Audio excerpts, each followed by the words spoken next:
episode 3 of Divergent Paths. First, a little update from the corrections department. Last week on the intro, I said that my guest, Katie Geringer, had a SoundCloud page, which was incorrect. You can find her music online at reverbnation.com/Katie Geringer. Apologize for that. That was my mistake. All right, we're going to make this quick because it's a long interview. It's a little bit longer than the past couple have been, but it's really great. So please listen to the whole thing. It's worth it. My guest is cellist Patricia Santos. Wonderful musician and just a really fun person to hang out with and talk to. We had a really good time, a lot of laughs. In the interest of time, I had to cut out a good number of those laughs, but we had a good rapport, so it was a fun time. Like I said, she's a really great cellist. Released an EP earlier this year entitled "Never Like You Think." So we talk about that a little bit, but she plays a lot with rock groups and in addition to writing her own stuff. And we talk about the challenges that brings when you switch back and forth between rock and classical with as much frequency as she does. So we got into some really, really interesting stuff. She's also the member of a cello duo called the Whiskey Girls. Also, a rock group. So that's another thing you can check out of hers. So you can also online you can find Patricia at facebook.com obviously /cello Patricia. That's also her Twitter handle, at cello Patricia. For her work with the Whiskey Girls, you can look that group up at facebook.com/whiskey-girls-band, and please check out all their music. It's so good. I'm just listening to both her solo work and as well as the Whiskey Girls. I'm just blown away. At the end of our interview, we will I'll have a song from Patricia that she sent me, so I could put it on the end of the podcast. It is one of the songs from the Whiskey Girls, called Lion's Hair. It's beautiful and dark and brooding, and I love it, and you should love it too. One other note about this song, she sent it to me earlier today, and I put it into my iTunes, and the genre is listed as cello rock, which is just awesome. I mean, how can you argue with that? So yeah, I hope you enjoy this interview. And if you like this podcast, please subscribe on iTunes, like me on Facebook, write a review on iTunes. These are all things that help my stats and blah, blah, blah, blah, iTunes jargon. But really, I just want people to listen because I think that this is really great stuff that I'm talking to people about. So tell other people about it, share it with your friends, share it with your enemies, do whatever you need to do, but please don't keep it to yourself. And thanks so much. Enjoy my talk with Patricia. I mean, I would think in the summer you'd want to you know what it is? I'm lazy. Well, that's why my hair is the way it is right now. Right. I need to get it cut. I end up, or what ends up happening is I end up working, like this week, 12, 13-hour days. And then I come home and everything's closed and Yep. I fall into bed. Mm-hmm. Maybe with a sandwich, maybe with some tacos. And then that's the end of it. I understand. I understand. So, I have to say that I just saw you put up some stuff of you playing at my absolute favorite venue in the city. It was my first place I ever saw a rock show in the city, and I just would probably kill to play there. Well, more or less. So you just played the Bowery Ballroom, and That was one of those throwback pictures. We played Bowery. Well, the band I'm in, Hudson Hank, we played there 2 summers ago. okay. But I did play there this spring with Hooray for the Riff Raff again. So that was really Hooray cool. for the Riff Raff. Hooray for the Riff Raff. From the South Bronx. Yes. And she's they were great.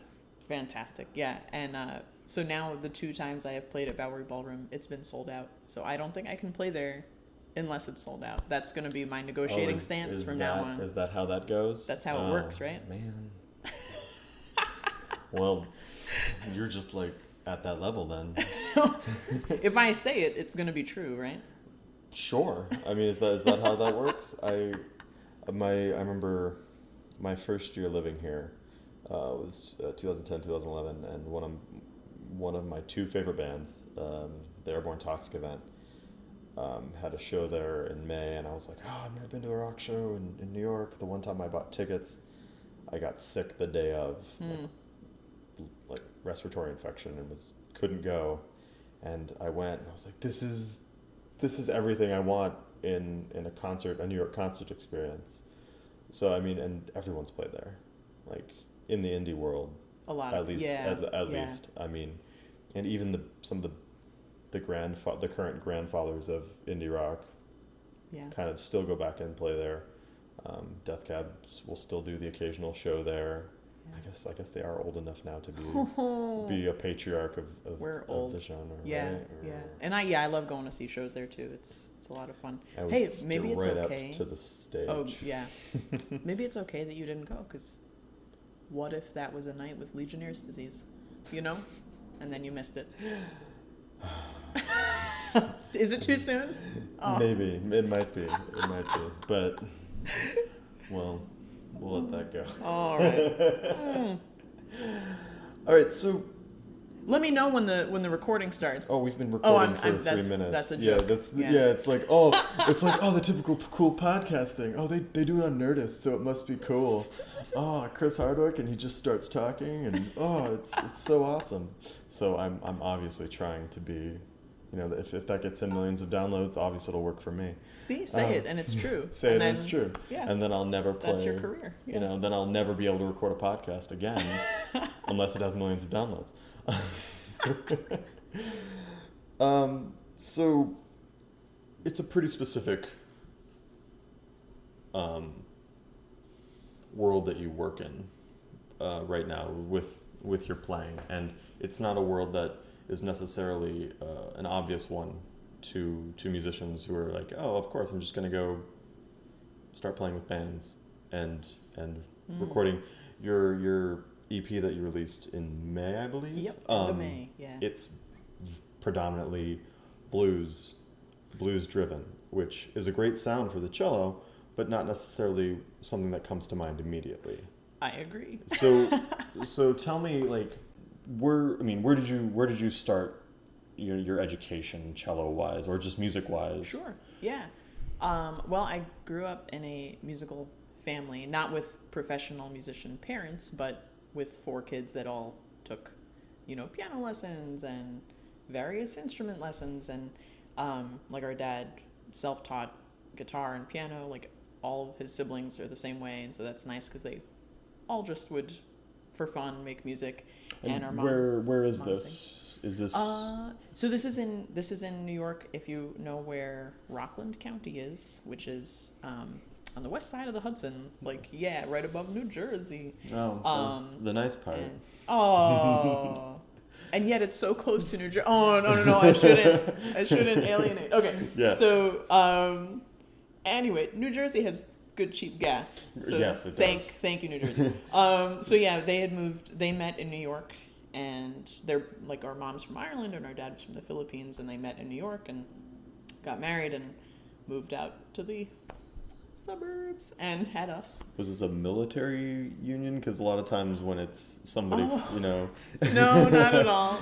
They just moved here from their countries, and and there we were. In Rockland County. In Rockland County. And and it's a very musical community, very artsy. So it was nice because there's just a ton of live music, even if, you weren't always heading into the city. When I was in high school, I interned at the New York Philharmonic, and I was super into classical music my whole life. So it is a little surprising the turn my career has taken now. But I still love classical music. And anyway, so yeah, I was taking private cello lessons, and I decided I wanted to do that for college and for profession. So I went to Baldwin Wallace Conservatory in Cleveland, Ohio, which was a very small school. Went there for undergrad, and I credit like all of the discipline part of my musical life. Mm-hmm. I totally credit to that particular upbringing. And I started grad school in Cleveland, but then I realized I didn't want to live in Cleveland anymore, so I abandoned. So what was the community like there? Was it? At the time, it was not super diverse, and I actually have a ton of funny personal stories about what it was like being me at a school with, almost everyone was white, and had, like, a lot of the people I went to school with had never been to a bar mitzvah and didn't know what it was, and just, all kinds of things. It was, really an eye-opener for me growing up in a very diverse area and then going there. So did that, I'm going to stop on that for a second. Did that affect you musically? Did that, or was it just like a difficult,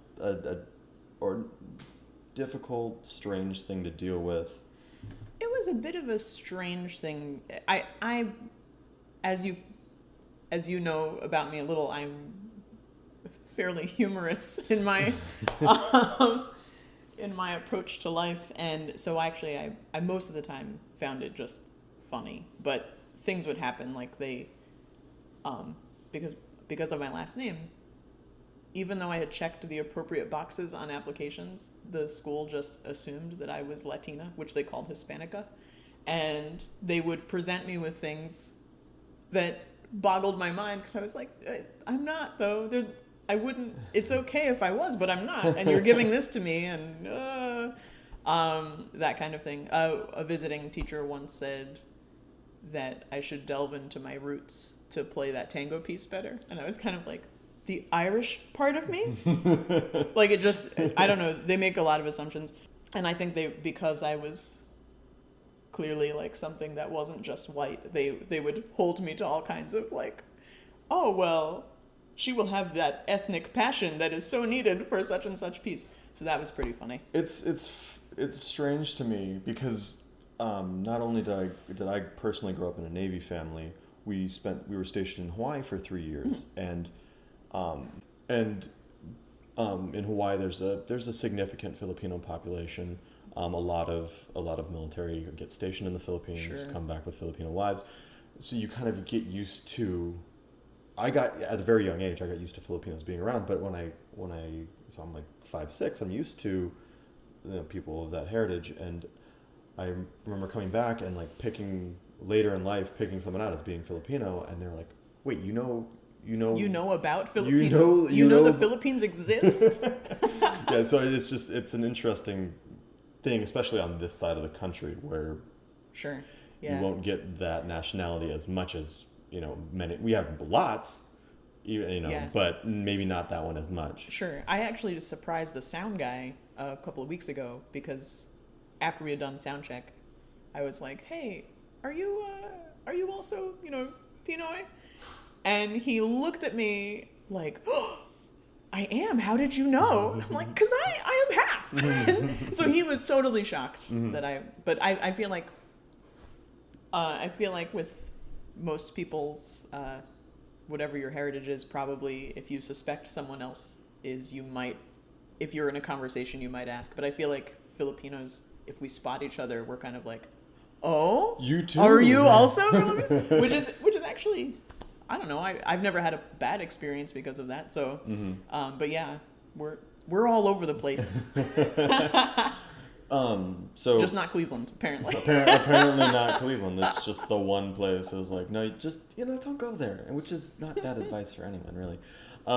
Sorry, Cleveland. Yeah, sorry, Cleveland. Oh. So you're studying cello performance. Cello performance in Cleveland.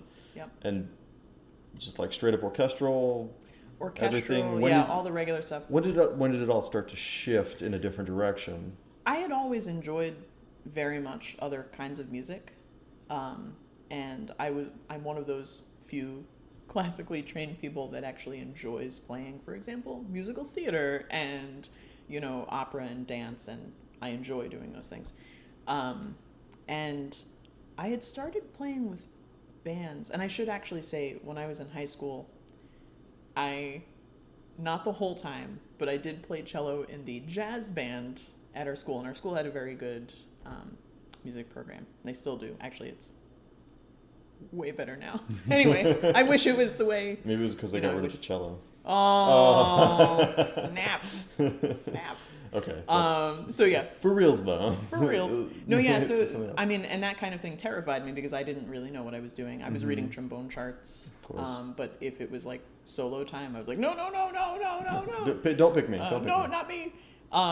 But it was but it was fun. I enjoyed it, and I started playing for bands probably, I would say, 2 years after I left Cleveland. Mm-hmm. So I had just been doing like regular type freelance stuff, orchestral pickup gigs and theater gigs, and I was a little bit bored, I guess, and also just looking for more to do. And Craigslist was full of bands looking for cellos to play something for them or record for them. And I started doing it, yeah. When did this shift start? Like what? This is probably like 2000, I'm going to say 5-ish. I graduated in 2002. Mm-hmm. And yeah, and I spent like a year in Rochester, and then I moved back here. Anyway, I went from Cleveland to Rochester. We all have momentary lapses in judgment when it comes to living in cold places. It does. I actually want to take a vacation in February to Iceland this year. So, but that's different. That's different Iceland because it's going to be way colder. You'll have the hot springs. I know, yeah, that's what I'm looking forward to. And Iceland's like exotic and cool. Yeah. So yeah, I started just playing for bands, and I was discovering about myself and about bands.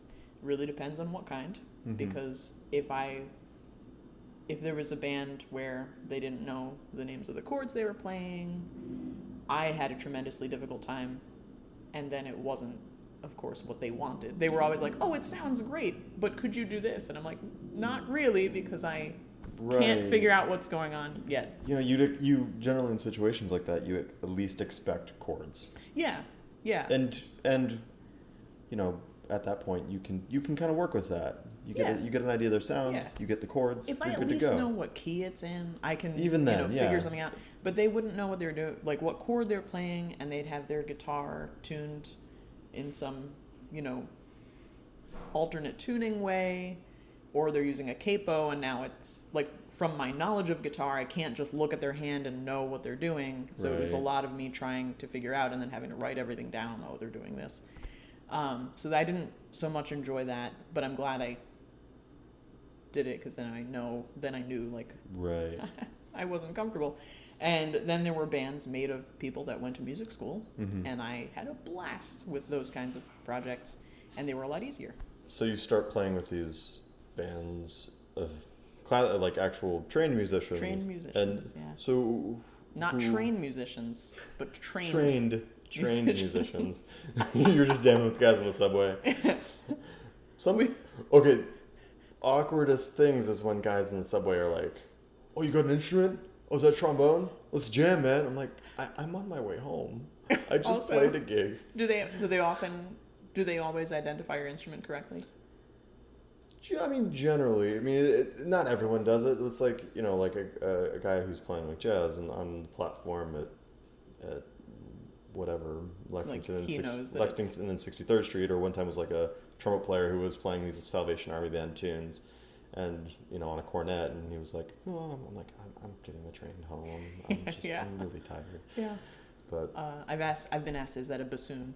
what? And I wasn't sure if they probably didn't know. I didn't know if they meant to say bass and said bassoon, or But it's just if they're not sure what a bassoon is. Really strange distinction to make. It's like I see this instrument and I'm gonna like name one that doesn't look anything like it. Yeah. Especially when there's so many more apt comparisons, like guitar. I get guitar a lot. Of course. Yeah. And I've had so many guitarists say to me, that case is really big.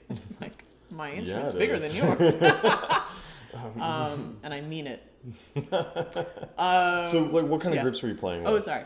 I tend to gravitate towards groups that sort of involve many different styles. Mm-hmm. So there would be groups where it's rock plus, I don't know, pick something, Eastern European folk mixed with the rock, mm-hmm. or I very much enjoyed. There was a group that 3 of the guys were from Texas, and the music had this very sort of southern roots sort of mm-hmm. slam to it. So that I really enjoyed that, and that's a great sound. I kind of wish that I was in that situation now, because I would do so much better with cello at it now. At the time, I would really need, either they would give me charts or I would need to really figure stuff out, and I didn't have all of the techniques that I have grown to use since then. That are now just kind of you can pull them out of your bag of tricks. Yeah. Depending on the Back style. then there's bowing and there's pizzicato. And this is a cello. Yeah. So that's all I feel like my palette was very restricted then. Should I bring up the part where it's like you turn it sideways and cello with the bass? No. Cello with the bass. I actually sometimes do that, but I find it really tough because all of a sudden your hand position gets like really bizarre. And there's a cellist that does that pretty regularly in performance, and I don't know how he maintains like playing all of his intonation. Yeah. I don't know. But then again, he also sometimes he will like lay down on the floor and put his feet up to like hold the end pin, and he'll bow and stuff, and he's totally fine. Seems like perfect form. Yeah, it is. Who needs a chair? No one. All these That's people like, Dave I need a Eggar, double-padded chair, and and if my end pin isn't in the right place, I can't play. And now most of the time I stand to play. Yeah. So because there aren't, that mainly grew because I would get to clubs and there was no chair. Of course. Or in one of the bands I'm in, there is a really large personnel, and there wouldn't be room for me to sit down, so I would just stand up. Right. And now I really love it. Yeah. No, I mean, and yeah. and it's as aesthetically when you're watching a group, not being in a chair gives you more freedom to move around. Exactly. It's more dynamic. It's more dynamic. It's people can see your face better because you're not like kind of absolutely hunched over because of the chair, and you can interact with the people in the band better. Yeah. I can turn around and it frees up so much more things that makes it aesthetically pleasing and exciting, which obviously is of paramount importance when you're playing that kind of show. Yeah, absolutely. And actually now, forget standing with the end pin all the way out, which is what I've been doing. So a friend of mine, Mike Block, who is a stellar cellist and has an amazing both classical and non-classical career, he just invented something called the block strap, so you can stand and not use your end pin at all and just have like a strap system. And so I have mine, and I've been practicing with it.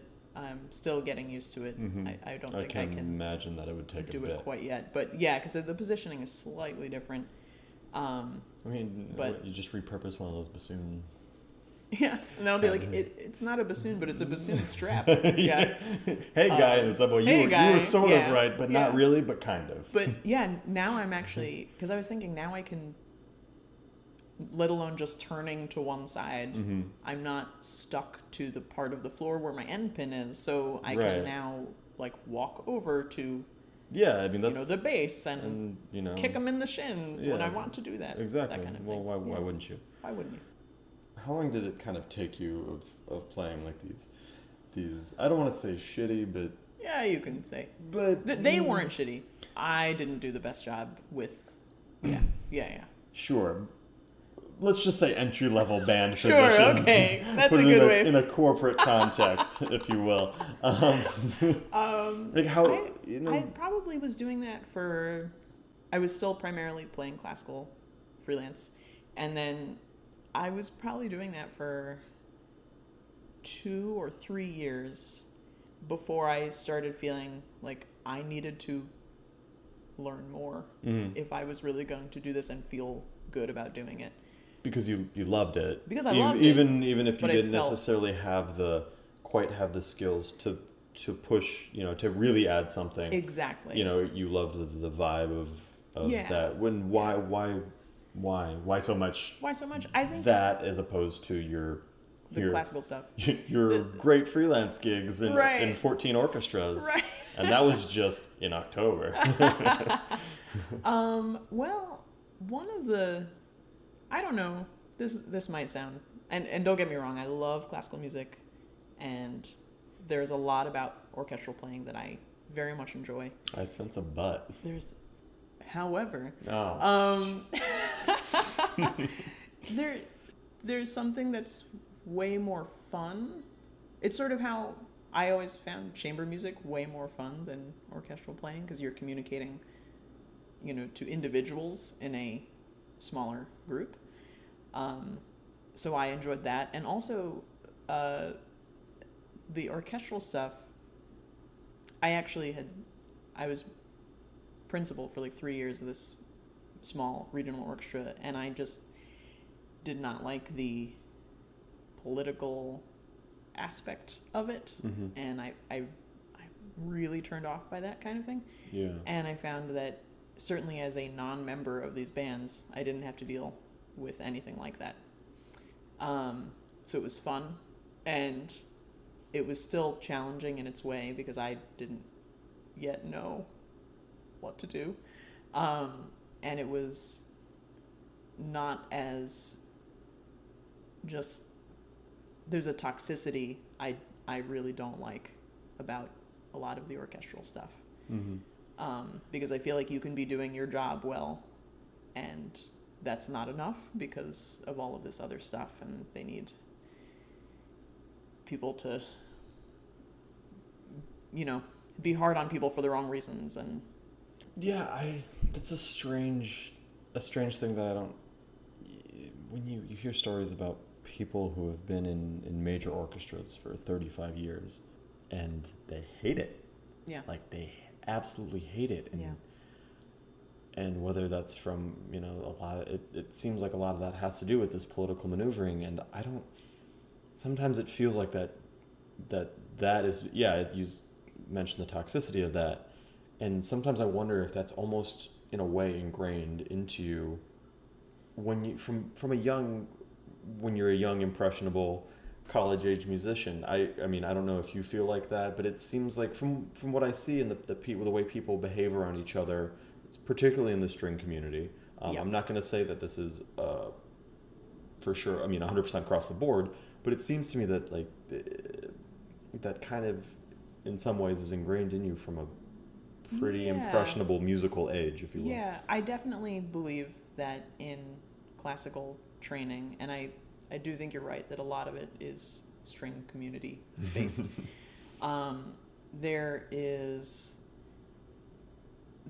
when you're coming up, there's a rigidity, and also this, not every place does this, but I feel like it's that sort of break you down system where they're going to be really hard on you, Mm-hmm. so that then you're like afraid to ever be unprepared, and which I'm not saying you shouldn't be You afraid have of to that. be, You have to yeah. be prepared, but I just mean the sort of psychological. There's one way to do this, and if you do it a different way, you can be most prepared and you can play it perfectly, but if you don't do it the way I'm telling you, you're wrong. Yeah. And a lot of personal, like I feel like they want you to have a very thick skin, so they spend your formative years being kind of cruel because they're thinking later on You can deal with it. You can deal with anything in an orchestra. Right. And I've never been afraid, by the way. I actually kind Really? of you strike me as the timid type. No. I was afraid. I should say, my college conductor made it a situation where in my professional life I have never been afraid of a conductor professionally. And so I think that there was a benefit to that. But so anyway, yes, I do think there is a certain way that classical happens when you're young, and it's not necessarily the way it has to be, but I think that it flavors a lot about the community until things start changing. And so that whole kind of situation is what pushed you. Part of what pushed you. Obviously there's the enjoyment aspect, but there's also like this thing over here pushing you out just from dealing with the bullshit. The bullshit, and it's stressed. I don't know. I found it stressful. It's hard to create great music when you're stressed out and afraid of some sort of repercussions because you didn't do something the way they thought you should. Yeah, and it would be ridiculous things like coming to me half an hour before a concert and saying, like, I thought you were going to talk to so-and-so about they need to practice more. And I'm like, okay, well, this isn't maybe the time for you to tell me this. Principal cellist, I mean, obviously you got to keep on top of that. Yeah. And also I'm like, well, they're an adult, and if I'm like, hey, such and such passage sounds like maybe it could use a little more work, and if they don't do it, what am I going to do? You could fire them if you want, but I don't know what I can do.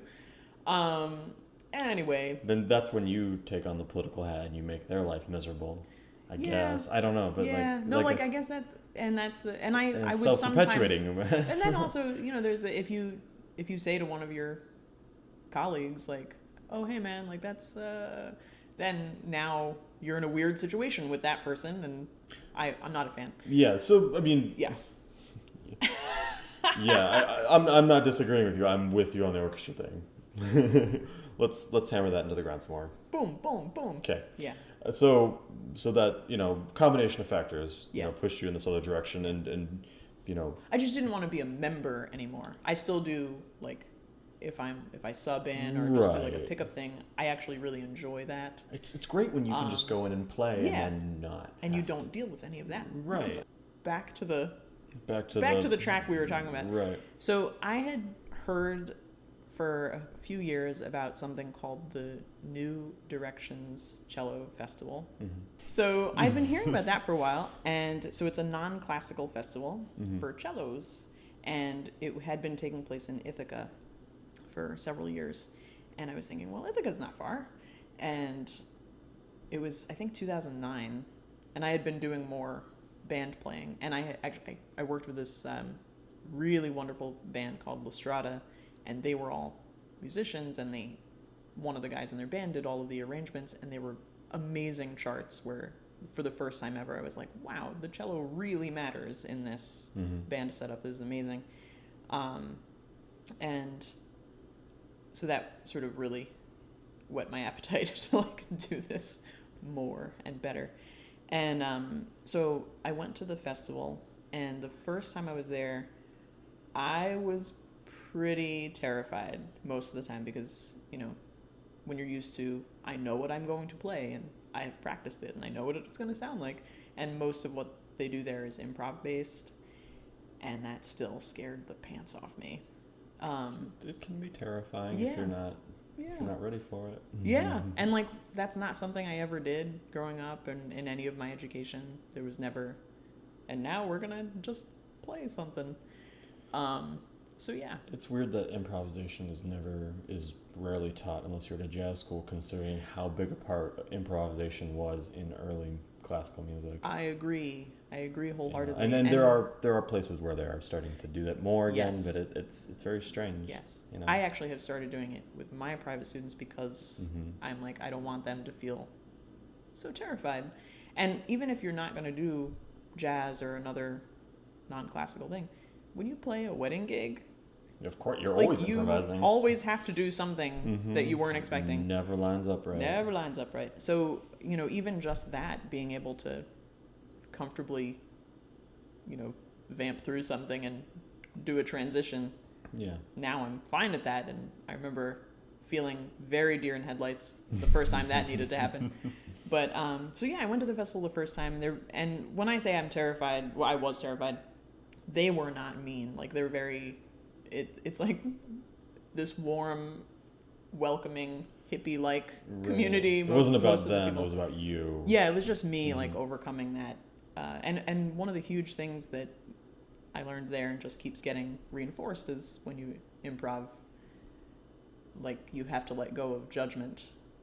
So that obviously is really hard to do as a classical musician, where we do nothing but judge ourselves. So that took a while to get over. But then I went to the festival, I think 4 more times, not consecutively, and I learned so much every single time, and every time I would feel very inspired and very sort of charged up musically, and then I would, anything I had learned or had sort of reinforced from the previous time, I would spend so much of the year working on that. And it wasn't right away that I started trying singing and playing at the same time, but when I did try, it was like a miserable failure. It was just my intonation on both instruments would just fly right out the window. Right. And that took, a few months to like reliably be able to bow something independent from what I was singing and have it stay in tune. Yeah. So there was like definitely a hump to get over. Mm-hmm. And then, in the beginning, I would have to, like I do the arrangements myself. Mm-hmm. And then I started writing my own stuff, but I would have to really work and practice super hard to make, a 3-minute song happen. So when you started writing and doing the writing and playing thing, what kind of stuff were you doing? My very first song that I did was an Appalachian folk tune. So it was like it started with a lot of drones, and I figured that would be easy, but then of course I was overly ambitious and arranged this like cello part that is real pretty on its own. To me, it was so important that the cello was not just like the underpinning. I wanted the cello part to always be something like beautiful that you would want to listen to without the voice. So yeah, I made this thing that was like, it was pointed out to me later by someone who does this so much better than I do, that he was like, that was it's a beautiful arrangement. It's a little ambitious, and you put yourself in some very precarious situations. But I mean, so yeah. But you did it. But I did it, and that was the start of something that's really grown into. Exactly. So without that, sure, that overly ambitious thing that you couldn't quite pull off. Right.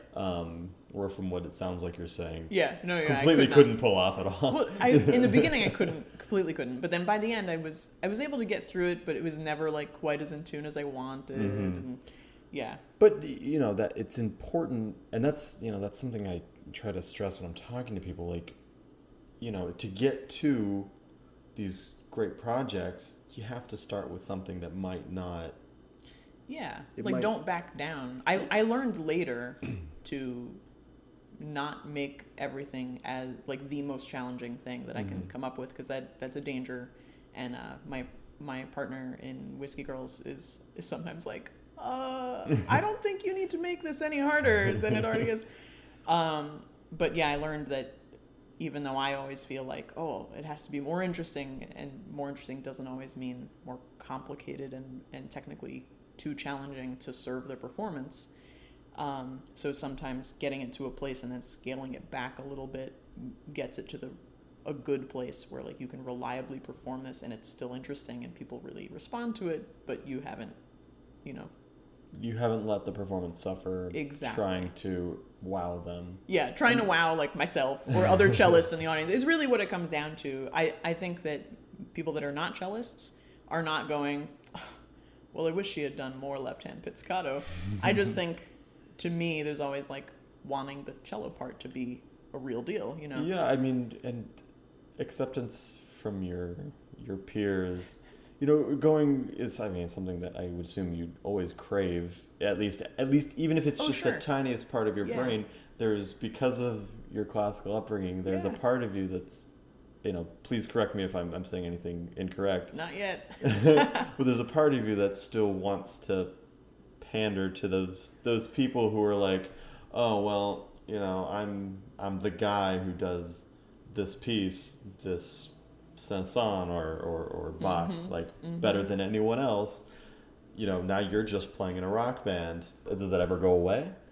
Well, I feel like the more I do this, I always very much appreciate when musicians I know and respect any feedback they give me, even if it's like a constructive criticism. But no, yeah, I there's that part of me. Well, of course, will always, like, my grad school teacher came to see one of my bands when we were on tour in Cleveland, and I was so nervous that he wasn't gonna like it. On that material, I had to do like false harmonics and like I had to do some real cello stuff, you know, and it felt really good afterwards. I knew it wasn't his kind of music, and I had warned him about that. And it felt nice afterwards when he was like, "Oh, you sounded great. Like, it was really interesting. I've never heard cello being done like that for, you know, I've never heard this kind of rock with." Yeah. Anyway, so that was nice. That will never go away, I imagine. Yeah. So, how long have you been doing your own songwriting and less of the arranging other people's stuff and more of writing your own? More of writing my own. I would say the last, I guess about 3.5-ish years, maybe 4-ish years. How do you combine? I mean, yeah, cellos and strings are in rock and have been for a while. You know, Yeah. many decades. Yeah. But I would say maybe 70% of the time it's just like a chordal string orchestra. Right, you know, pads, yeah. you know, whether even, you know, it might not even be real strings. Sometimes it is, sometimes it isn't. Sure. I would say I haven't completely gotten rid of the aspect of pads, because sometimes you do just kind of want to drone. Oh, and it can be super effective. Yeah, absolutely. So I definitely have not tossed that out the window as too easy. Although I try to be careful to not always have drones. I think that the thing that is always in the forefront of my mind when I'm crafting something at the start, especially if it's just going to be me and not, you know, a duo or a band, is that sort of weaving in and out of a purely accompaniment cello part to the cello taking on melodic things to do. And that is something that maybe happens to some small extent. Like, you might see a violin section with Trans-Siberian Orchestra do like the ba ba da ba ba ba da ba, but then they'll just go back to the pads. But is that sort of what you meant? Like, well, you know, yes, and okay. But also, like, in your own solo stuff that I've listened to, you get a pretty unique sound. And I was just wondering what combines to make that. Oh, I see what you mean. Well, one of the nice things is that there's a lot of classical, there's like a lot of effect playing that came from the classical realm. So sul ponticello, when you get that like glassy sound from bowing near the bridge, like if you're doing ricochet bow or col legno and you get the percussive aspect. There's the like modern, this is no longer classical that I'm talking about, but there's the modern country style of the chop that was like a fiddle thing. So taking those classical ones, and like harmonics, I'm a huge harmonic fan. and I love false harmonics. So taking those things and sort of really stretching them. So like, for example, to get a distortion sound, doing Ponticello plus like maybe not fully stopping the string, and all of a sudden you get this. It's like I plugged it in and I just stepped on a distortion pedal, and yet I didn't have to carry the pedal board or set it up. I just could do that from using these techniques. So definitely all that classical stuff. Oh, Siegel effect. Gotta mention it. It's one of my favorites. It's that thing, you know, with the like bow, bow, bow, bow, like you, yeah, from making like a harmonic series. It seems to me that there's often a misconception about how hard people who do this kind of thing, at least people who go from a classical to non-classical Yeah. into more rock or, you know, oriented. Like they're not doing less work than you. You know, like meaning you're not doing. Let me rephrase that. No. You're not doing less work. You know, it took you years to figure these things out yeah. and figure out how to. And I work on it all the time. Yeah, I mean, it's not like you just roll up to, you know, whatever Bowery venue, Ballroom, you know, or whatever venue you're performing at that night, and just whip out this beat up old cello that, you know, that you got from your granny and right. and you know, only pull out for shows. Like these are really hard techniques that you have to master, just like anything else. Yes. And you know, and I also have to, if I'm working mostly, I have found this is like a new territory for me. When I'm mostly playing non-classical shows, I then have to practice my classical stuff a lot harder, because I will find myself sort of slipping into like a slightly too informal style to do like a classical gig. So I have to really stay on top of that, because otherwise then it's harming my classical game. Right. So let's just talk about that briefly. When you go from after doing, I don't know how often are you doing these shows? I mean, it seems like you've been doing a lot pretty recently, judged on your social media presence. Sure, yes. Recently it's been a lot of non-classical stuff. In June, I was in Denver I'm in a Brooklyn-based band called Coderino, and massive instrumentation. And so I was out in Denver playing with them, which, you know, so with all the Coderino music, which is not easy, that's got its own game.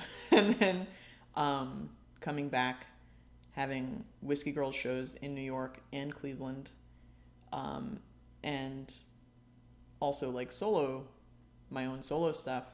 And when I do, even the songs I do that are the same songs in my solo set and the Whiskey Girls set, I play them slightly differently, because then I have a partner, so I don't always play or sing the same thing, and I have to keep both of those things up. So if you were to break it down percentage-wise... for non-classical, you know, non-classical, classical. I'm still, you know, I would say right now the shift has been pretty dramatic. I might be doing about 70% non-classical gigs right now, which is obviously a lot. Yeah, like in terms of What has the progression of that been over the past several years? You know, you just said it was a pretty dramatic shift. More within recently. The last year, like basically this last season, I would say there's just been a lot more non-classical playing, and then this you know, spring into summer has been a very delightful deluge of non-classical. But in the beginning, I would say I was doing classical gigs, and, you know, once every, maybe once a quarter, having some kind of non-classical show. And the other thing, I sort of touching back to the difference in the classical world, one of the things when I started doing my own, not just like playing for bands, but doing my own stuff, either arranging other people's work or creating my own, there was such a freedom with, you know how in classical music it has been composed, and your job is to bring it off the page, right? And we shouldn't learn that much about you. We should learn about the piece and the composer, right? And to have that pressure gone And I'm not saying I want them to learn about me. I just mean, you know, I didn't have to, like, be so painstakingly held to the source material. Right. So there is a tremendous freedom in that. And it actually, that was a little scary at first because I desperately wanted to cling to something Yeah. set. It's Yeah. it's a hard shift to make. Yeah. So like you're doing all this when you pack up and go to a concert hall for a classical gig, you know, do you have a different mindset going in when you? I mean, obviously, there's some Yeah. different mindset, but just like you have to like shake yourself a little bit and then you know be like, Yeah. okay, Yeah. you know, Tchaikovsky or whatever. And one of the things definitely, and I have to make a checklist for myself about this, take the pickup off the cello, Patricia. Because, like, you turn up to your first rehearsal with that and, like, you know, your carbon fiber bow and your bling mute, and it's like, it's not always the most welcome thing. And also I have a purple cello case, which you've seen, right? So I feel like I walk into the room and the purple cello case might be one thing, but then when they see all these other things, if I have forgotten to remove them. Would there be like a notable shift in how people like? I've definitely seen players and conductors kind of like look and be a little like, wait a minute, what is that? And then if they ask me, if they don't know that it's a pickup or whatever, and when I tell them, they're kind of like, I think they're in their mind, they're probably thinking, oh, she might be really bad at this because she plays with bands. Maybe her hearing is gone. Too much loud music. Oh, right, that's right. Hold on. She works just as hard as everyone else, and in some cases much harder because she has to create her own stuff. It's so funny that you mentioned that. I'm sorry if you're listening and you're like, Dan, stop talking about Mozart in the Jungle. So I was just doing a film. We did an episode of Mozart in the Jungle. I saw on your social media. On Friday, it was episode. No, I didn't. Episode 4.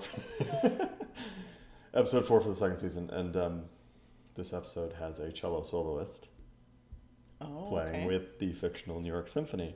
So there's the fictional New York Symphony, and there's Gael Garcia Bernal. He's the Dudamel clone conductor. So I don't know if you're familiar with the actor Dermot Mulroney. Yes, and he plays cello, right? So he's playing the cello soloist, and he's a quite good cellist in real life. Yeah. Like in between takes, he's playing like Bach suites from memory.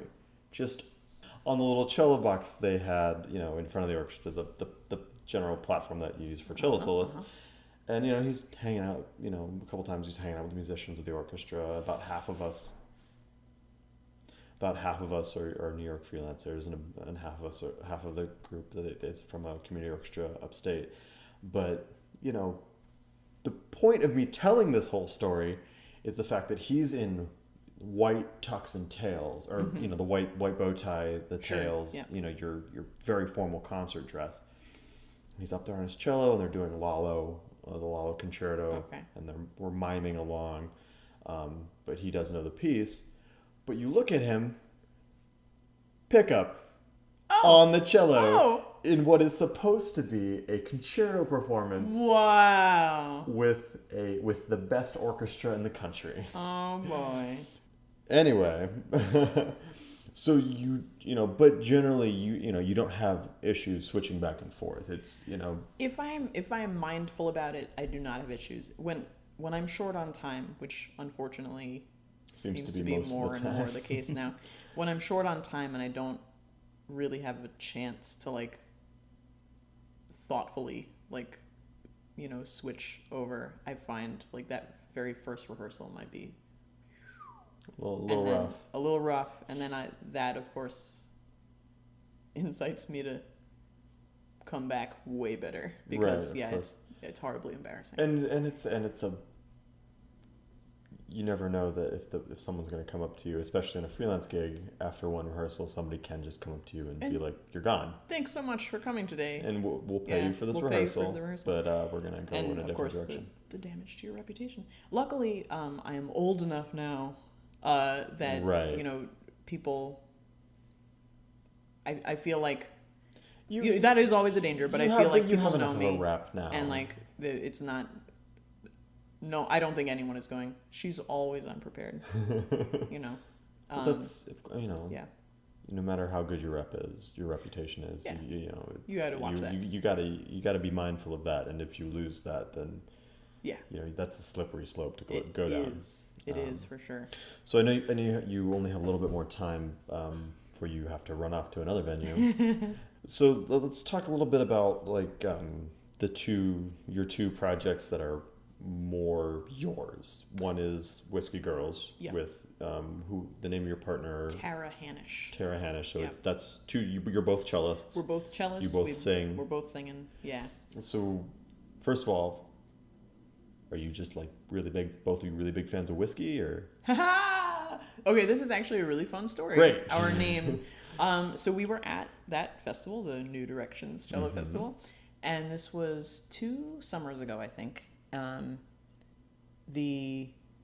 So it was, I think, the 20th anniversary of the festival, and so they had like a really big one, and one of the guests was Mike Block, who is one of Yo-Yo Ma's Silk Road guys, and he does this, and he came with this tabla player, Sandeep Das, who's also in Silk Road, and Sandeep was delightful. I had never met him before.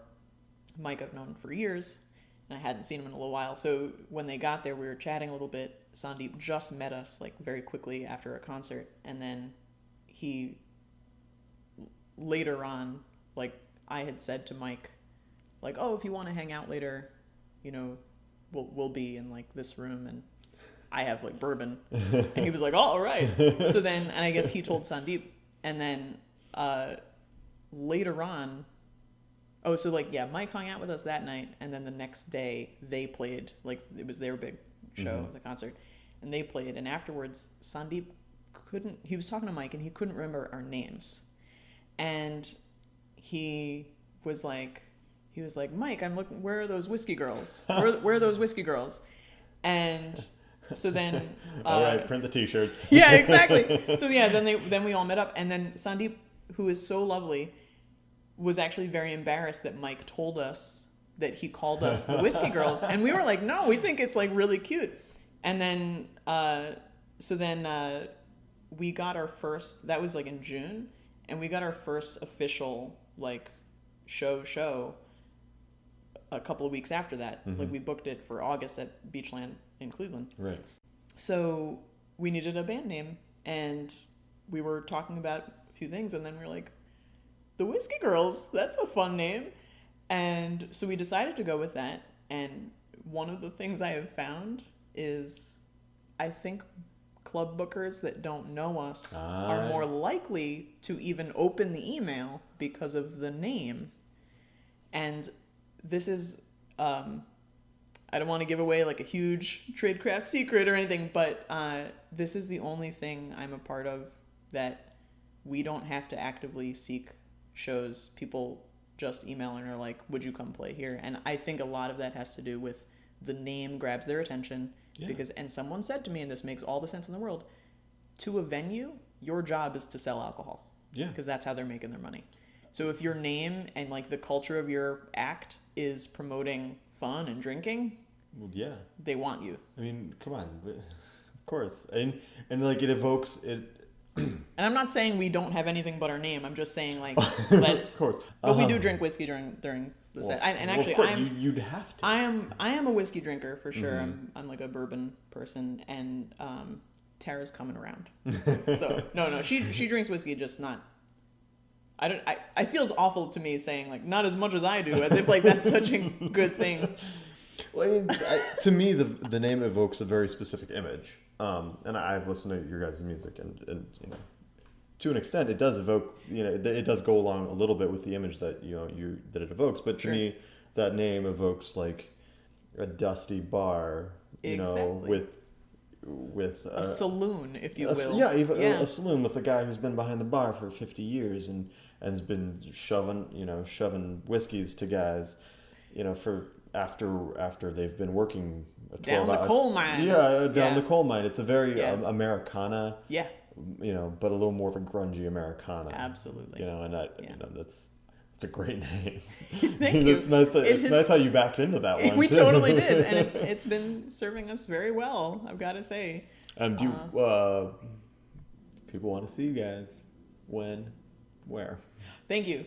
October 3rd, which is a Saturday, and the festival name is Hingetown Hoedown, and I think it's going to be like festival stage that's outside. Mm-hmm. So it's like in the Hingetown neighborhood of Ohio City, which I didn't know what that was because I don't think Hingetown was a thing when I was in school there. Yeah, so we're doing that, and we're also playing at a place called Iggy's in Mm-hmm. Lakewood while we're there.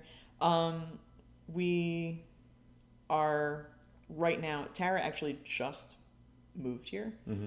so right now we're in a little bit of like trying to get the schedules going again after taking a little bit of time for the move, But and getting her all set. You guys aren't going to disappear off the face of the earth for Oh, no, 6 months, are you? No, please don't think that. Yeah, we have thewhiskygirls.com, Mm-hmm. and we've got, from there you'll get our social media stuff, and we're fun. We take fun pictures on Instagram, and a lot of it is a little bit dirty, just like me. And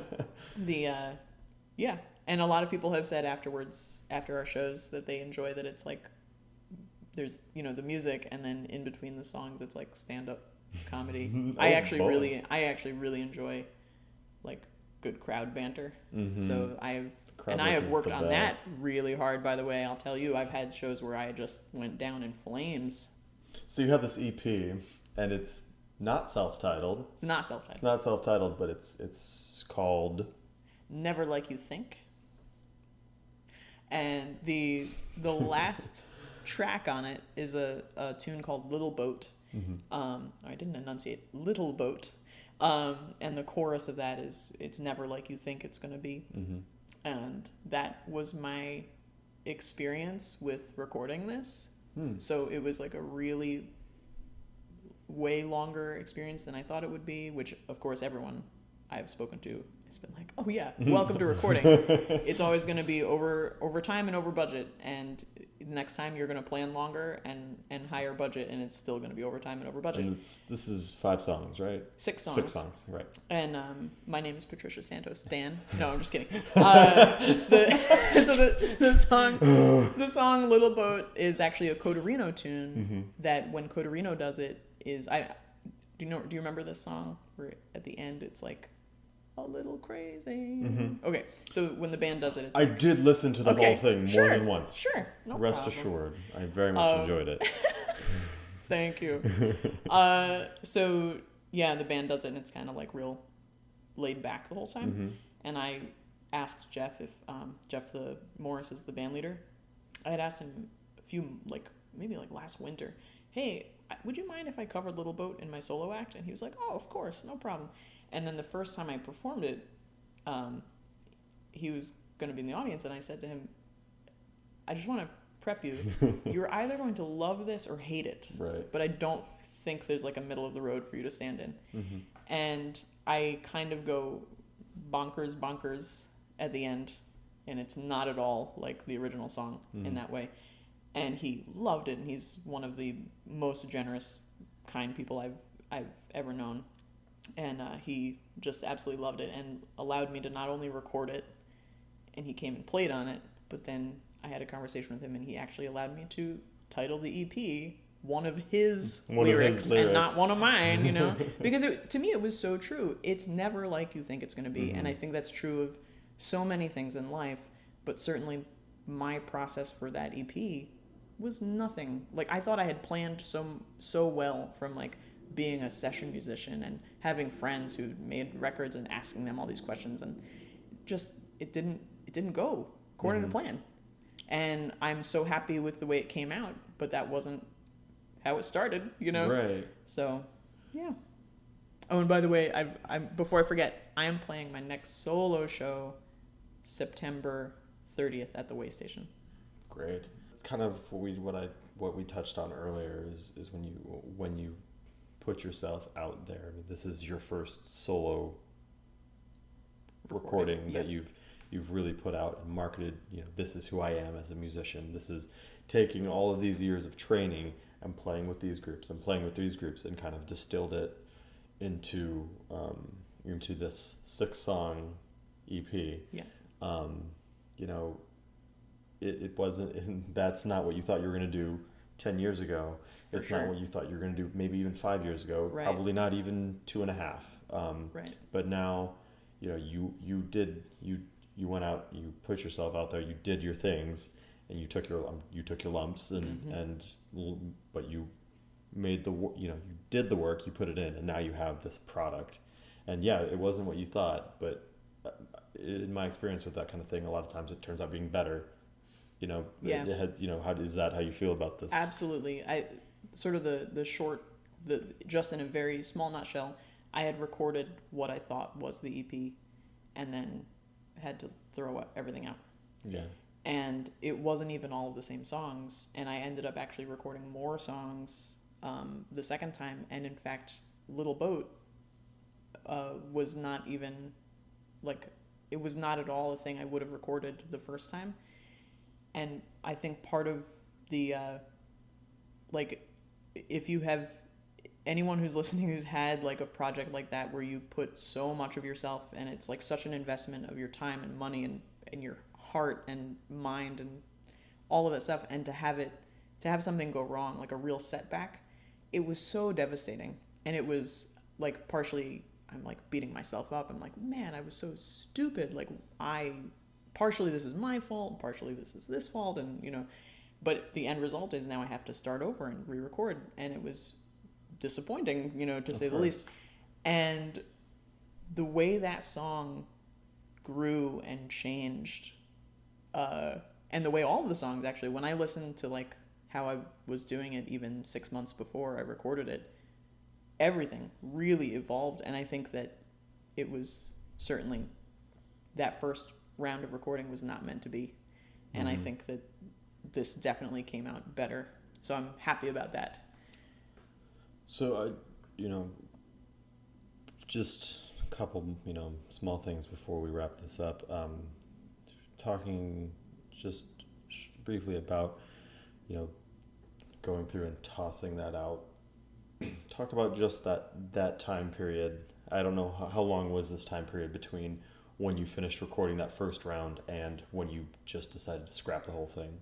It was about, I think 3 months from when the first recording ended, and there were 3 months of sort of attempting to fix some technical recording problems with mixing and with effects, and it was not working out. And then finally, after about 3 months, my producer was listen, we could keep doing this. You're never really going to be happy, and I know it doesn't sound like what you want, or we could start over and re-record and maybe spend a lot less time, and you might be happier anyway.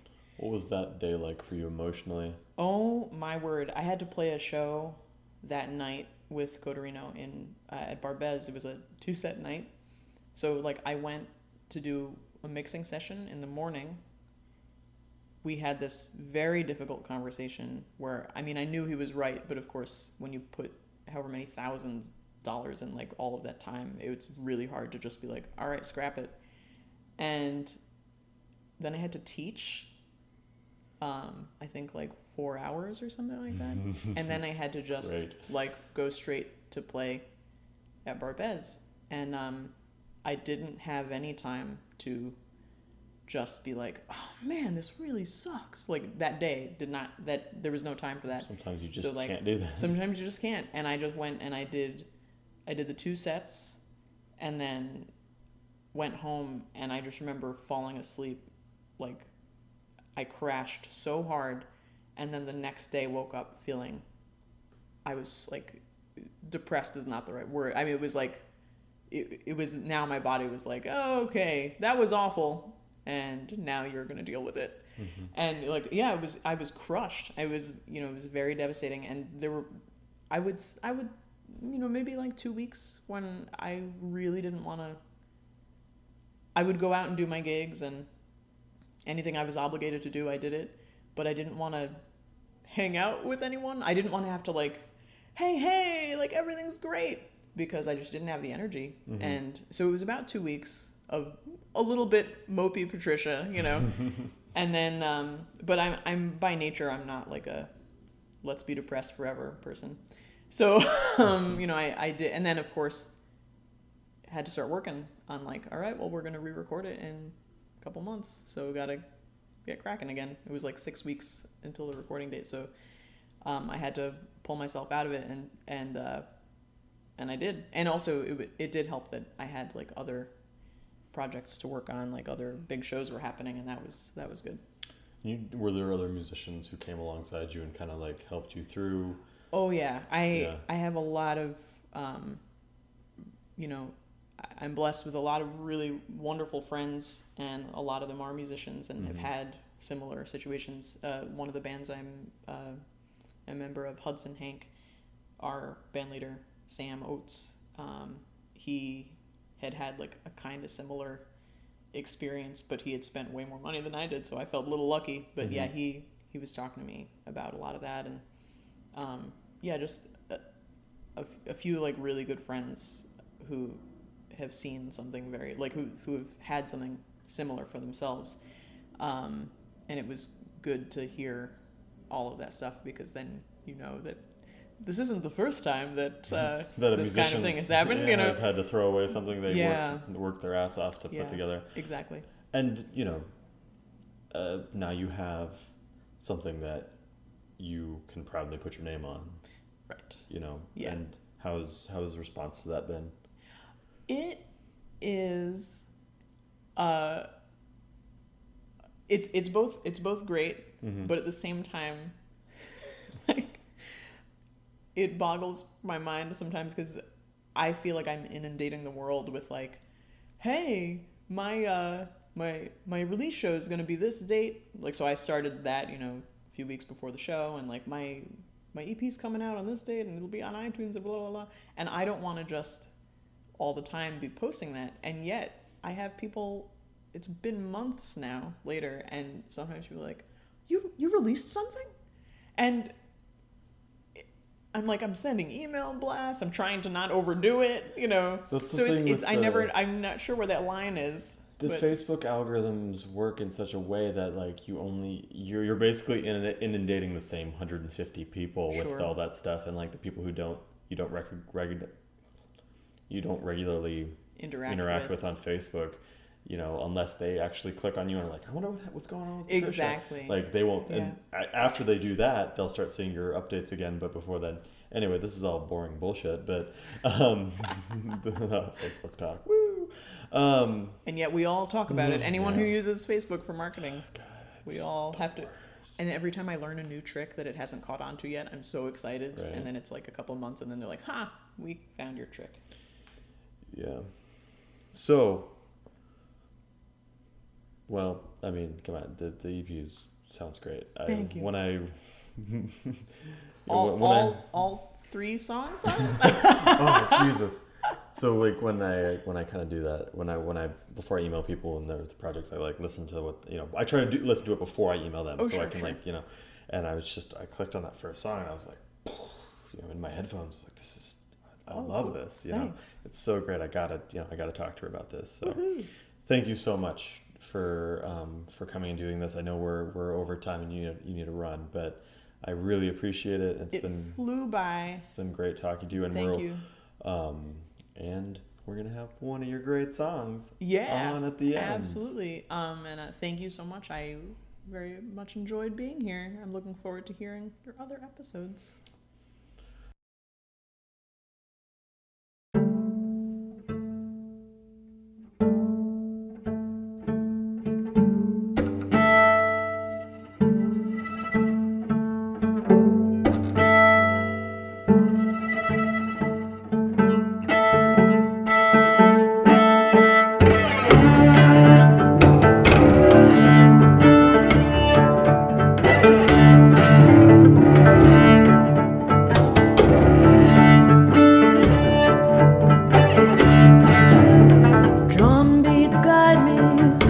sky, I swear it hears them too.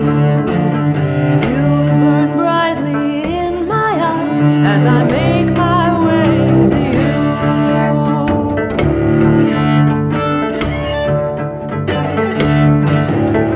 Fires surround me, the wine flows free as over these lands I roam. Always I feel you here with me, though I'm 1,000 miles from home.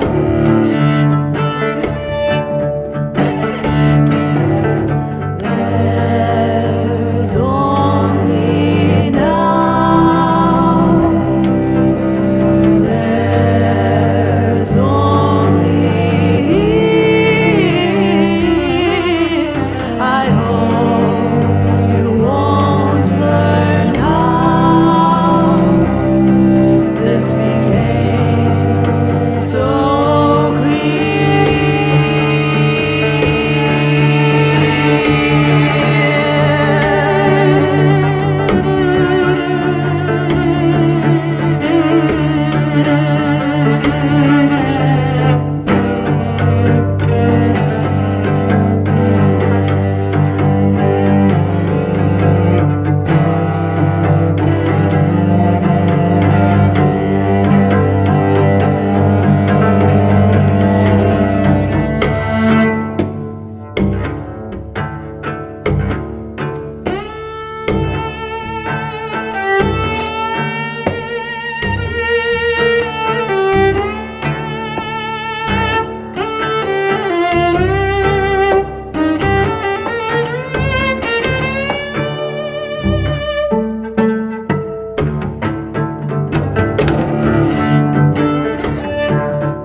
Your pain and sorrow can't help me, they will not keep me warm.